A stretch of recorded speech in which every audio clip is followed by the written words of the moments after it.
비도 안 오고 얼마나 덥습니까?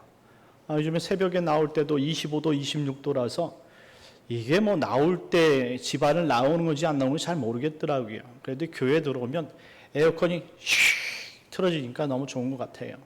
그래도 집에 있는 것보다 새벽에 교회 나오는 것이 더 좋다라고 생각이 저는 됐는데 여러분들은 어떠신지요? 예. 이럴 때 새벽에 여러분 마음 놓고 에어컨 바람 쐬는 것 아무 데서나 할 수 없는 겁니다. 그래서 우리 젊은 집사님들도 새벽에는 시간을 내시고 어차피 잠 안 오는 거 일찍 나와서 찬바람 좀 쐬시고 시원한 바람으로 정신도 무장할 수 있는 그런 새벽이 되었으면 좋겠습니다. 입을 안 열어요? 예, 알겠습니다. 그래도 한번 새벽에 좀 나오시길 바라겠습니다. 예.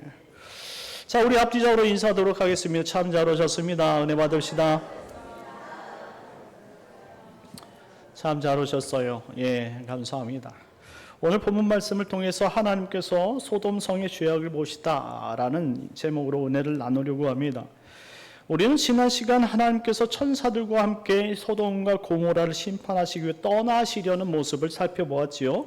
그 가운데 하나님께서 소돔과 고모라를 심판하는 그 이유를 아브라함에게 숨기지 않고 이야기를 해줬어요. 왜냐하면 그 소돔성에 이 아브라함의 조카 롯이 살고 있었기 때문입니다. 한마디로 힌트를 준 것인데 왜 힌트를 줬냐? 이 소돔과 고모라 성에 외롭게 있는 의인 이 조카 롯을 위해 중보 기도하라고 그렇게 아브라함에게 이와 같이 이야기를 했던 거예요. 하나님께서는 의인 50명이 소돔성에 있다면 심판하지 않겠다라고 약속해 주셨습니다. 그리고 45명이 있어도 심판하지 않겠다. 40명, 30명, 20명, 10명까지도 심판하지 않겠다 하시고 돌아가셨지요. 그런데 그곳엔 의인 10명이 없다라는 단점이 있었어요. 오직 조카 롯만이 거하고 있었던 것이죠. 하나님은 그리고 소돔성을 심판하시기 위해 그곳으로 가셨던 것입니다. 그때 도착한 소돔성의 모습이 오늘 본문의 내용입니다. 1절 말씀 다시 한번 읽겠습니다. 1절입니다. 시작. 저녁 때 그 두 천사가 소돔에 이르니 마침 롯이 소돔 성문에 앉아 있다가 그들을 보고 일어나 영접받고 땅에 엎드려 절하며. 아멘. 고대 성문의 앞은 아무나 앉는 자리가 아니에요. 근데 오늘 본문에 본 말씀 보니까 롯이 소돔 성문에 마침 앉아 있다가 이렇게 써져 있지요. 한마디로 이 성문 앞에 앉는 것은 아무나 앉는 것이 아닙니다. 사람들을 재판하고 사람들에게 인사하는 자리로서 지역의 어르신이나 지도자들만이 그 자리에 앉는 자리예요. 9절 말씀에 보니까 소돔 사람들이 말하길 이 롯을 법관이라고 말합니다. 한마디로 법관의 자리가 성문 앞 자리라는 사실을 알 수 있습니다. 지금 롯은 소돔 성문에 앉아 영향력을 끼치고 있었다라고 말하는 것이죠. 이 소돔 성에 살고 있는 이 롯이 법관의 자리에 앉을 수 있었던 이유는 세 가지 정도로 우리가 추측해 볼 수 있는 첫 번째, 하나님의 은혜다. 할렐루야. 우리가 어떤 직분에 이르든지 그것은 하나님께서 우리에게 허락하신 자리인 줄 믿으시기 바랍니다. 이게 바로 우리 기독교인들이 생각할 가장 큰 이 신앙의 기초입니다. 모든 것이 하나님의 은혜다. 할렐루야. 그러므로 우리가 직분 받은 것도 다 하나님의 은혜인 줄 믿으시기 바랍니다. 왜 괜히 권사 직분을 받아서, 왜 괜히 장로 직분을 받아서, 안수 집사님을 받아서 이렇게 얘기하면 하나님의 은혜를 멸시하는 자들이 되는 거예요. 하나님께서 가장 슬퍼하시는 일이고, 그리고 하나님께서 가장 싫어하십니다. 하나님의 은혜를 은혜로 아는 사람을 하나님께서 기뻐하신다는 사실입니다. 둘째는 이 롯이 법관의 자리에 앉을 수 있었던 이유는 창세기 14장의 그돌라 오멜의 왕의 연합군과 이 소돔 왕의 연합군의 전쟁에서 찾아볼 수 있어요. 그 당시 이 소돔왕과 여러분들 이 소돔왕 연합군이 지역에 있던 이 왕들은 그돌라 오멜의 그 연합군의 그 왕들을 섬기던 그런 주종 관계의 사람들이었어요. 그래서 매년마다 일정한 그러한 이 조공을 바쳐야 되는데 마음속에 어떤 확신이 왔는지 모르지만 조공을 끊어버렸어요. 그리고 독자적으로 우리 힘을 길렀으니까 이제 대항하자 라고 해서 그돌라 오멜과 전쟁을 선언했던 거예요. 그런데요, 생각처럼 되지 않았다라는 것이 문제죠. 어떻게 됩니까? 결국 이 소돔 왕, 고모라 왕이 이 그돌라 오멜에게 완전히 복속을 당합니다. 안 되는 거예요.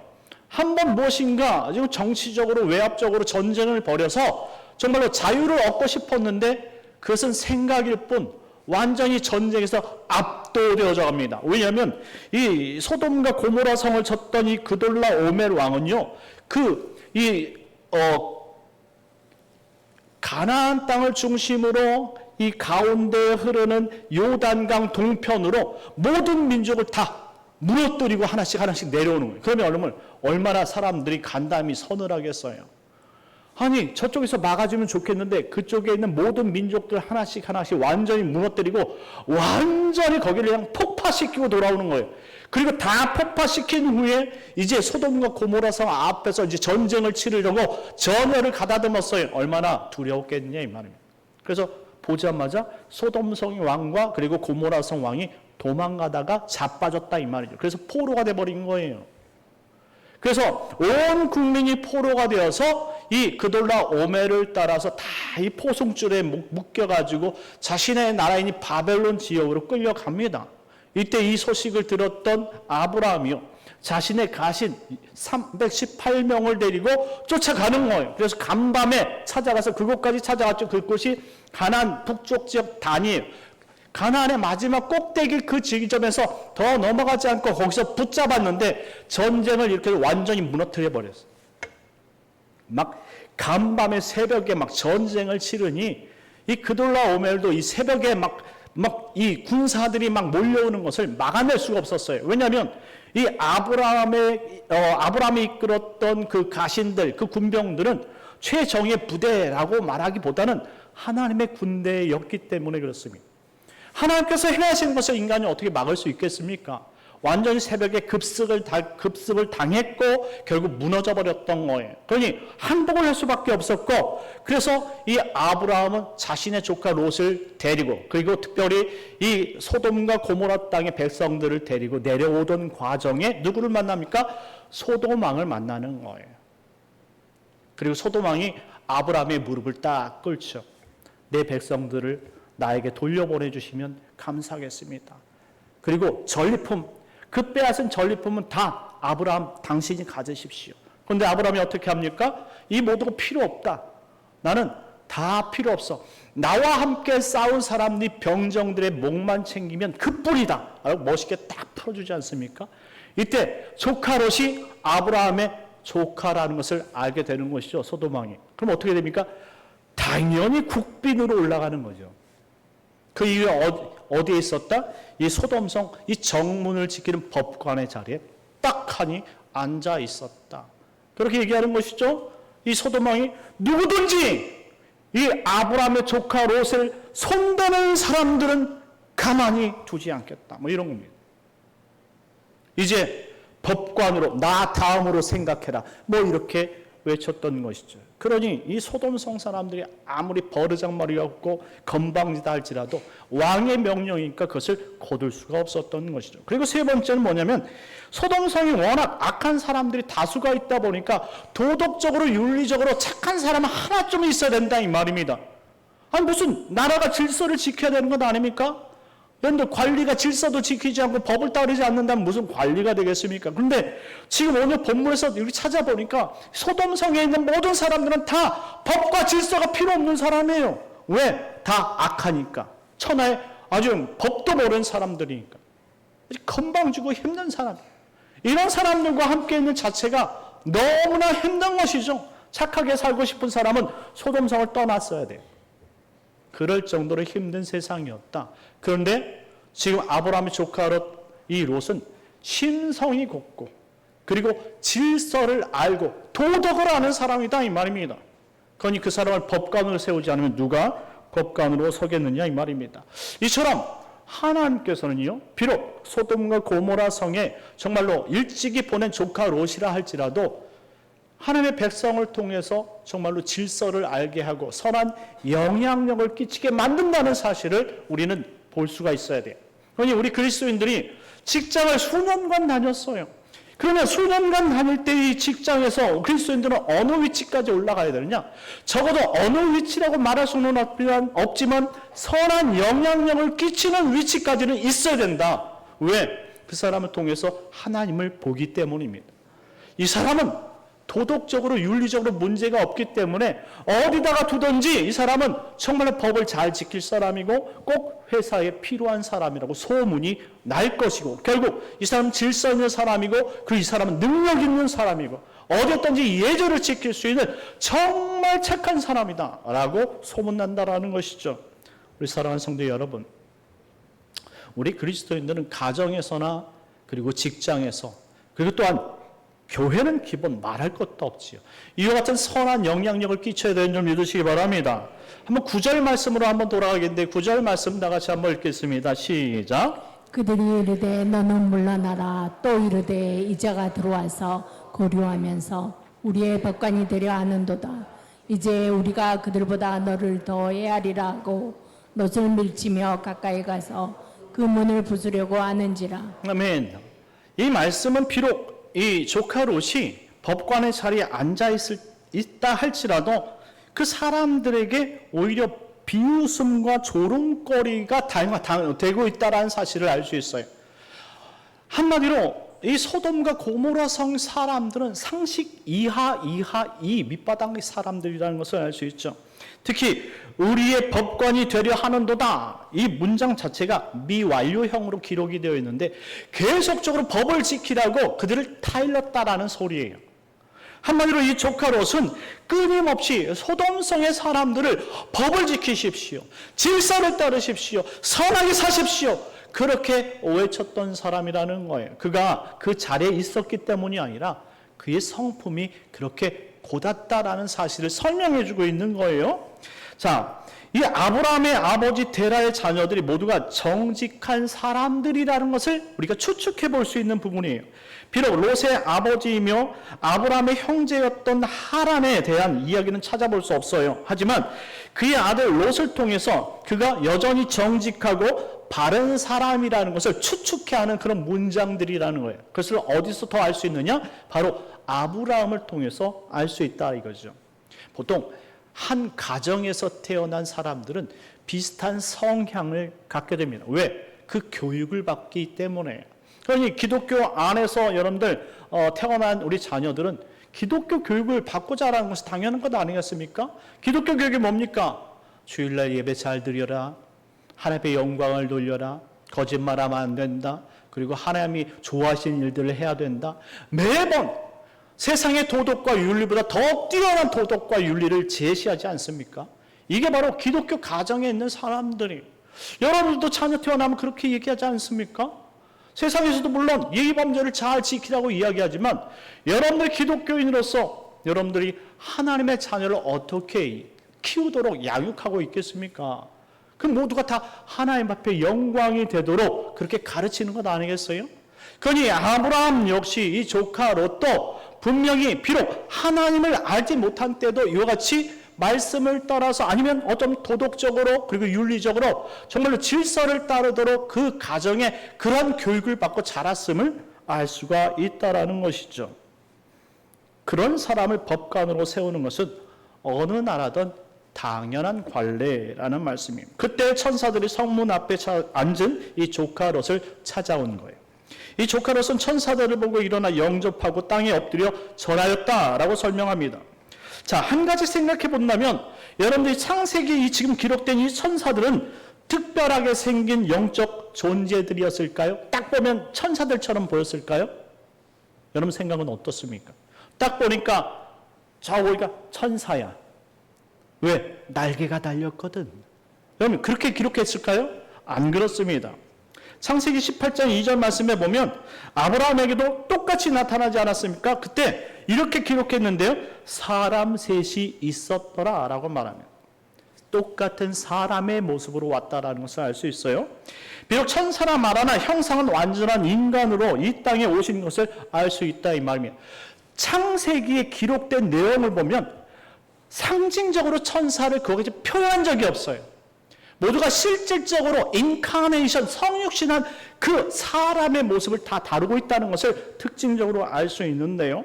한마디로 예수님께서 이 땅에 사람의 옷을 입고 오신 것처럼 지금 하나님과 천사들이 비록 이 땅에 왔을지라도 사람의 옷을 입고 오셨다라는 사실이에요. 자, 그렇다면 아브라함 역시 자신의 장막에 오신 하나님과 천사들을 맞이할 때에 처음에 알지 못했다라는 것을 공통적으로 확인할 수 있는 부분이에요. 그런데 어떻게 하나님인 줄 알고 천사들인 줄 알았을까요? 이게 바로 영성이라는 거예요. 영이 깨어있는 사람은 하나님을 만나게 되는 것이죠. 결국 여러분들이 기도하다가 하나님의 음성을 어떻게 듣습니까? 사람의 음성과 하나님의 음성을 어떻게 구별합니까? 여러분들의 영성으로 구별되어지는 거예요. 영성으로 깊이 성숙한 사람은 하나님의 음성이 무엇인지 들리는 것이죠. 하나님과 모습을 대했을 때 많은 사람들은 그냥 육신의 사람의 모습으로 봤지요. 소돔성의 사람들이 다 그래요. 그런데 오늘 아브라함과 조카 롯은 그렇게 보지 않았어요.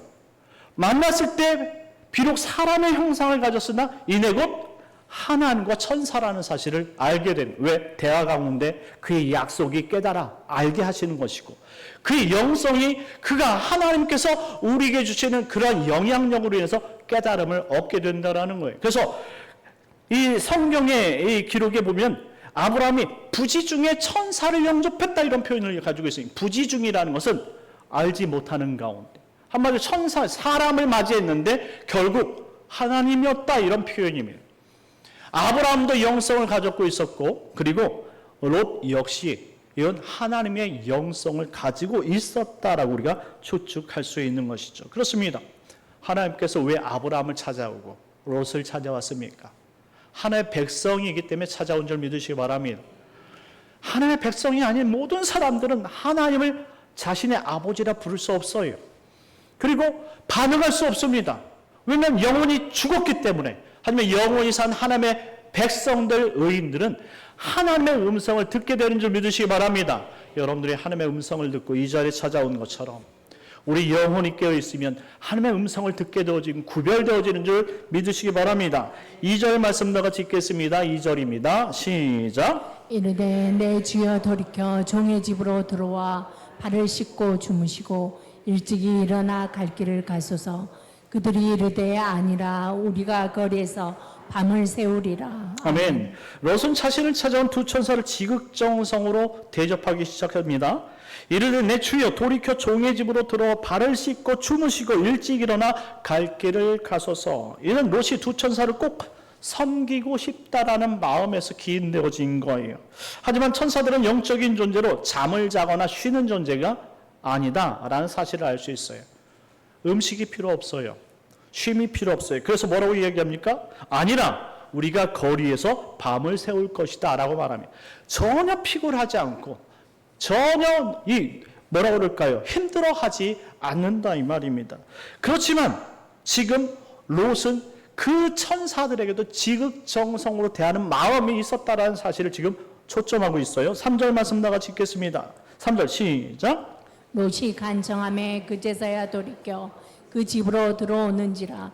롯이 그들을 위하여 식탁을 베풀고 무교병을 구우니 그들이 먹으니라. 아멘. 롯의 간청함에 천사들이 그 간청을 무시하지 않았다라는 사실을 좀 귀 기울여 볼 수가 있어요. 음식이 필요 없고요, 쉼이 필요 없는 존재이지만 롯의 간청을 받아들이는 이 천사의 모습을 생각해 보자고요. 왜 이와 같은 제안을 받아들였을까요? 천사 역시 하나님의 백성의 종으로 부리는 영이다 라고 설명합니다. 한마디로 천사도 정말로 섬기기 위한 존재로 이 땅에 왔다라는 사실을 알 수가 있는 것이죠. 비록 음식을 먹지 않아도 돼요. 쉼을 갖지 않아도 돼요. 하지만 하나님의 백성이 이처럼 간절히 원하고 그렇게 요청할 때에 그 또한 거절할 수 없고, 그리고 또한 이 섬기기 위해서 그 자리에 머물렀다라는 사실을 알 수 있어요. 그리고 롯의 가정에서 정성스럽게 만든 음식들을 먹었다라는 표현을 볼 때, 영적인 존재도 배고픔은 없어도 먹을 수는 있다라는 사실을 알 수가 있어요. 이것을 우리가 좀 뒤집어서 생각해 본다면 우리가 천국에 가서 우리가 과일을 안 먹어도 되고 안 먹어도 되는 상황이잖아요. 이제 우리가 일반적인 육신을 가지고 있지 않기 때문에 배고픔을 느끼지 않습니다. 그렇다고 해서 아예 안 먹느냐? 그것은 아니란 말이에요. 이것이 아름답고 먹어보고 싶으면 그것을 따서 먹을 수 있다 이 말이에요.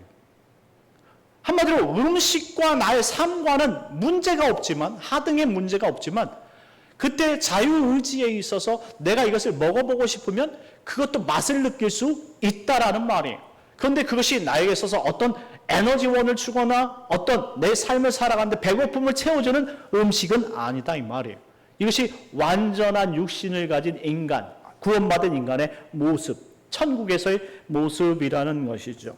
자, 4절 5절 말씀 다 같이 읽겠습니다. 4절 5절 시작. 그들이 눕기 전에 그 성사람 곧 소돔 백성들이 노소를 막론하고 온근에서 다 모여 그 집을 에워싸고 롯을 부르고 그에게 이르되 오늘 밤에 내게 온 사람들이 어디 있느냐 이끌어내라 우리가 그들을 상관하리라. 아멘. 자, 이제부터 문제가 나타나기 시작하죠. 자, 천사들이 이 간청에 따라서 좀 쉼을 쉬고자 했던 그때에 성사람들이 남녀노소를 막론하고 찾아왔다 이렇게 말합니다. 여러분들 법관이 살고 있는 집은 조금 더 큰 집이겠죠. 그 집을 둘러싸기 시작하는 거예요. 왜? 거기에 새로 전입해 들어온 두 사람을 발견했다 이 말입니다. 여러분들 소돔 사람들을 영어로 소돔 사람들에게서 이 소돔이라는 이 영어가 파생이 되었는데요. 이 소돔이는 소돔 사람들의 행동의 결과물을 나타낸 뜻인데 이것을 이 남색 호는 또는 이 동성애라고 표현을 합니다. 한마디로 소돔 사람들의 특징이 무엇이냐? 바로 동성애하는 사람들이다라고 말하는 거예요. 하나님께서 왜 그것을 심판하려고 하셨는지를 지금 정확하게 보여주고 있는 것입니다. 당시 소돔 사람들의 대다수가 동성애자였을 것이라고 학자들은 이야기해요. 지금 마지막 때에 이 소돔성이 무너질 때에 여러분들 아시다시피 롯과 두 딸만 구원에 이르죠. 한마디로 동성애하지 않고 하나님의 말씀을 받아들인 사람들만 구원에 이르는 모습을 볼 수가 있어요. 그러니 나머지는 다 동성애자다라고 말해도 흠이 아니란 말이죠. 5절 하반절부터 이 두 천사와 이 상관하리라 이렇게 이야기합니다. 이 상관하다라는 말이 성행위를 해야겠다라는 강력한 의지를 뜻하는 단어예요. 지금 소돔 사람들은 처음 본 사람들 대상으로 성적 욕구가 지금 끌어올랐다 이 말이에요. 그래서 지금 들어온 저 사람과 상관해서 내가 기쁨을 보고자 하는 그런 욕구가 지금 너무나 지배적이라서 온 마을 동네 사람들이 그 집을 둘러싸고 그 사람 두 사람을 내보내라고 지금 요청하고 있는 거예요. 막 소리 지르고 막 눈을 부시려고 하고 막 담벼락을 막 무너뜨리려고 하는 그런 모습을 지금 하고 있다 이 말이죠. 얼마나 무서운 상황이냐 이 말입니다. 뭐 그렇다고 해서 천사들이 어머 두려워 이거 잘못 온 것 아니야? 이랬다고 생각하는 것은 아니에요. 천사들은 그런 존재가 아니에요. 바로 이것이 죄악의 관영함입니다. 하나님께서 왜 소돔을 심판하려고 하시는지를 잘 보여주는 장면이죠. 하나님께서는 노아 시대 때 이 창세기 6장 13절 말씀에 보면 그 땅이 죄악의 관영함을 보고 심판하셨다라고 말씀하고 있습니다. 이 관영함에 대해서 베드로후서 2장 4절 말씀에 제가 잠시 언급해 드렸는데 이 베드로가 이 외경인 에녹서를 가지고 해석한 장면이 있어요. 그때 당시 천사들이 내려와서 이 땅의 여자들 타락시켰다라고 말하고 있습니다. 음란하게 만들었다. 그래서 온 세상이 다 관영함으로 바뀌었다. 죄의 관영함으로 바뀌었다. 이렇게 해석하고 있는데요. 그것은 외경적인 이야기고요. 학자들의 이야기는 이 마지막 그 노아 시대 때도 역시 지금 이 창세기 시대 때처럼 이 모든 사람들이 동성애로 상관하고 있었던 그런 시대로 바라보고 있는 거예요. 자, 지금 세상에서 여러분들 이 성적인 문제가 이것이 얼마나 많이 대두가 됩니까? 인간의 타락은 결국 성적인 타락을 이야기하는데 성적인 타락이 남자 여자 간의 타락이 아니라 이것이 동성 간의 타락의 끝이라는 거예요. 이것이 마지막인데 이 마지막이 왔을 때는 관영함이에요. 더 이상 이것보다 더 멸시할 수 있는 방법이 없는 거예요. 하나님의 형상은 누구의 형상입니까? 하나님의 형상이에요. 아니, 사람의 형상은 누구의 형상입니까? 하나님의 형상이라. 그런데 사탄이 어떻게 지금 조종하고 있는 거예요? 사람의 형상을 가장 크게 완벽하게 조롱하고 멸시하는 방법이 동성애로 가는 거예요. 왜냐? 고린도전서 3장 16절 말씀에 너희가 하나님의 성전인 것과 하나님의 성령이 너희 안에 거하시는 것을 알지 못하느냐. 결국 우리는 하나님의 본성을 가지고 하나님을 모셔야 될 성전적인 교회란 말이에요. 그래서 창세기에 우리를 하나님의 형상으로 만드셨다라고 말하고 있는데 이것을 완전히 피폐하게 멸시하고 조롱할 수 있는 방법이 그 본연의 그 한 성질을 뒤바꿔 버리는 거예요. 타락으로. 하나님의 거룩한 성을 본질을 뒤바뀌어서 하나님을 조소하고 멸시하게 만드는 거예요. 이것이 바로 동성애라는 거예요. 지금 전 세계가 지금 어떤 열풍이 불고 있는지 아십니까? 우리나라는 애초부터 여러분 유교 문화가 들어와서 그것에 대해서 상당히 보수적인 입장을 가지고 있죠. 그런데 지금 그런 유교 문화를 겪지 않았던 전 세계는요, 동성애는 당연한 것이다라고 생각하고 있어요. 그러니 동성애자, 양성애자, 별난 것을 다 따져서 묻지 않습니까? 이게 상당히 위험한 거예요. 이거는요, 인권이 아니에요. 죄악이죠. 성경에서 말하는 죄악입니다. 하나님을 멸시하고 하나님을 조롱할 수 있는 가장 추악한 죄악이 동성애라는 거예요. 결국 이 동성애를 통해서 하나님의 형상을 완전히 바꿔버리고 그리고 하나님 앞에서 이와 같은 죄악으로 말미암아 정말 하나님을 멸시하고 너무나 괴롭게 만드는 죄악이 바로 동성애라는 사실이에요. 하나님의 이 순리를 영리로 사용하여서 모든 기능을 타락시켜버리는 것이 동성애라는 것이죠. 그러니 이 수많은 동성애자들은 인간의 사고방식을 절대 막을 수가 없어요. 그러니 우리나라도 상당히 조심해야죠. 동성애법은 통과되어서는 절대 안 돼요. 그것은 어떤 당을 떠나서 동성애법만은 통과해서는 안 돼요. 그것이 통과하는 순간 성경은 지켜지지 않습니다. 여러분 유럽 보십시오. 여러분 동성애법 통과시킨 유럽들은요, 교회가 다 타락했고 결국 성도조차 없어요.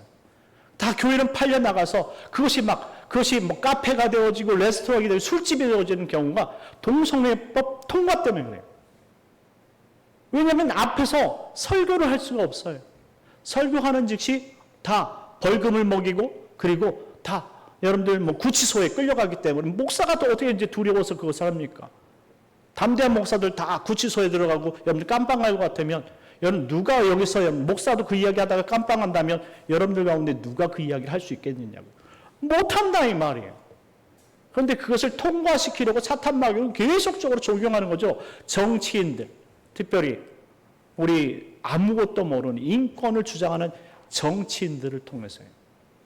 그래서 여러분들 조심해야 되는 거예요. 정말 조심해야 돼요. 자, 9절에서 11절까지 말씀을 읽도록 하겠습니다. 9절에서 11절 다 같이 읽겠습니다. 시작. 그들이 이르되 너는 물러나라. 또 이르되 이제가 들어와서 거류하면서 우리의 법관이 되려 하는도다. 이제 우리가 그들보다 너를 더 헤아리라 하고 롯을 밀치며 가까이 가서 그 문을 부수려고 하는지라. 그 사람들이 손을 내밀어 롯을 집으로 끌어들이고 문을 닫고 문 밖에 무리를 대소를 막론하고 그 눈을 어둡게 하니 그들이 문을 찾느라고 헤매었더라. 아멘. 아멘. 이것이 소돔성의 마지막 모습인 거예요. 하나님께서 소돔성을 심판하시는 이유가 바로 하나님의 형상을 잊어버렸기 때문에 그래요. 그리고 하나님을 멸시했기 때문이라는 것입니다. 거룩한 성이 순리가 영리로 이용되어질 때 하나님은 그것을 분노하신다라는 사실이죠. 사랑하는 성도 여러분, 말씀을 맺겠습니다. 지금도 세계 여러 나라들에서 공통적으로 나타나는 죄악이 바로 이 소돔성의 이 동성애라고 말씀을 드렸습니다. 남자와 여자에게 주신 거룩한 성을 영리로 사용해서 오히려 하나님을 멸시하는 이런 모습들이 하나님께서 주신 그 고귀한 생명과 그 육체를 버리게 한다 이 말이죠. 이는 하나님을 멸시하는 행동이 되며 하나님의 형상을 조롱하고 있는 모습이 되어진다라는 말씀입니다. 사탄에 의해 하나님의 거룩이 유린된 세상을 하나님 더 이상 간과하지 않는다 이 말이죠. 그러니 우리 역시 하나님의 말씀을 통해 분별력을 가지고 우리 육신과 영혼의 거룩함을 유지할 수 있는 성도들이 되어야 되는 줄 믿으시기 바랍니다. 이와 같은 마음을 잘 잡아야 돼요. 혹시 아직 젊은 아이들, 지금 정체성을 만들어가고 있는 10대 아이들, 그리고 정말 어린 자녀를 둔 부모님들은 이 동성애가 얼마나 나쁘고 잘못된 것인지를 반드시 인식해줘야 돼요. 인식하게 만들어야 돼요. 기독교 교육이 무엇인지를 설득해 나가야 된다 이 말이죠. 목사님 자제분이 난 동성애자가 될 것이라고 커밍아웃 한다고 생각해 봐요. 그것만큼 여러분들 안타까운 것이 어디 있습니까? 여러분들 자녀들이 이제 나는 게이로 살 거야, 레즈비언으로 살 거야, 이렇게 이야기한다고 생각해 봐요. 얼마나 진짜 마음 아픈 일이 되겠습니까? 우리가 바른 생각을 갖는 건 정말로 예전에는 그것이 당연하고 쉬운 일이라고 생각했었는데 지금은 쉽고 당연하지 않다 이 말입니다. 여러분의 자녀들이 어떤 생각을 가지고 있는지 여러분들이 정말로 진솔한 마음과 그리고 대화를 통해서 여러분들이 그 모든 것들을 아이들을 바르게 키워나가야 된다는 것이죠. 그러니 이와 같은 우리 정직한 신앙생활을 통해서 더욱더 믿음으로 성숙해 갈 수 있는 가정을 만드시고 그리고 정말로 하나님의 말씀대로 살아가서 세상은 이것을 원치 않아도 우리는 말씀대로 살아가 주께 영광을 돌릴 수 있는 우리 거룩한 성도님들 가정 되시길 예수님의 이름으로 축원합니다. 우리 시간 다 같이 기도하겠습니다. 하나님, 우리 가정을 지켜주시고 세상에 이 거룩한 정말로 이 성과 그리고 육체와 그리고 믿음을 잘 지켜서 정말 세상에 반해서라도 하나님 우리가 믿음으로 승리할 수 있는 믿음의 가정 되게 하시고 우리 정말로 우리 10대 자녀들이 있는 가족들 아직도 청소년인 가족들 정말 바른 정체성을 가지고 함께 영광을 돌리게 해달라고 그리고 남은 3일 동안 하나님의 은혜를 베풀어 달라고 내일 여전도의 야유에도 은혜를 베풀어 달라고 주여 한번 외치기도 하겠습니다. 주여